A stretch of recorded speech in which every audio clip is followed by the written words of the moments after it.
സാധാരണ പറയുമ്പോൾ ചെറിയ രീതിയിൽ ഞങ്ങളൊരു എക്സാറേഷൻ ഉണ്ടാകുന്നുണ്ട്. എന്തായാലും അത് ഞാൻ ചെയ്യുന്നില്ല, അത് ചെയ്യാതെ തന്നെ പറയാം. അല്ല അതുണ്ടായാലേ അങ്ങോട്ട് റീച്ച് ആവുള്ളൂ. അതെ, അല്ല അതില്ലെന്ന് ഞാൻ പറയാം. അതില്ല, അതൊക്കെ കുഴപ്പമുണ്ടോ?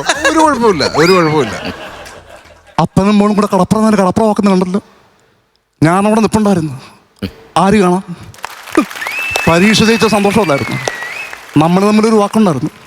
പരീക്ഷ ജയിച്ച ഗുരുവായൂർ ഒരു ക്ഷേത്ര പ്രദർശനം, പിന്നെ ഒരു പുഷ്പാഞ്ജലി.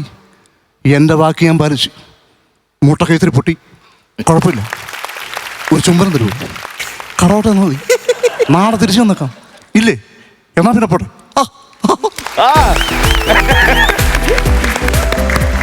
ചേട്ടാ പിന്നെ ഇത് എങ്ങനെ എക്സാജറേറ്റ് ചെയ്ത് കാണിക്കുന്നത് എങ്ങനെയാണ്? അല്ല, കാണിക്കുമ്പോൾ നമ്മൾ ഇതൊരു മറ്റടുത്ത പരിപാടിയായി പോയി. രാധയ്ക്ക് ഓർമ്മയുണ്ടോ? പരീക്ഷ ജയിച്ച ഗുരുവായൂർ ഒരു ശാനപ്രശ്നം, പിന്നെ ഒരു പുഷ്പാഞ്ജലി. അങ്ങനെ അമരം 4K ദൃശ്യമികവോടെ നവംബർ 7 മുതൽ ലോകമെമ്പാടുമുള്ള തിയേറ്ററുകളിലേക്ക്.